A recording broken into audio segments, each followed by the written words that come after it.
Здравейте! Аз съм Иван Иванов от Явлена, Пловдив и днес ще ви представя една новоизградена складова база под наем в село Ягодово.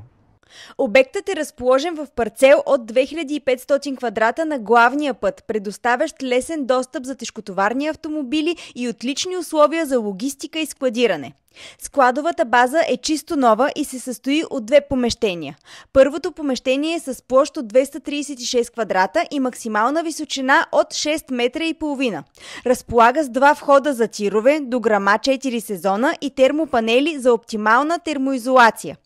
Второто помещение е с площ от 764 квадрата и същите параметри като конструкция и височина, като двете помещения са разположени едно срещу друго за максимална функционалност. За удобство на работещите е предвидено отделно обособено помещение и санитарен възел. Изберете удобна и модерна складова база за своя партньор в бизнеса. За повече информация и огледи, телефона на Иван е в описанието. Ние сме Явлена, Пловдив.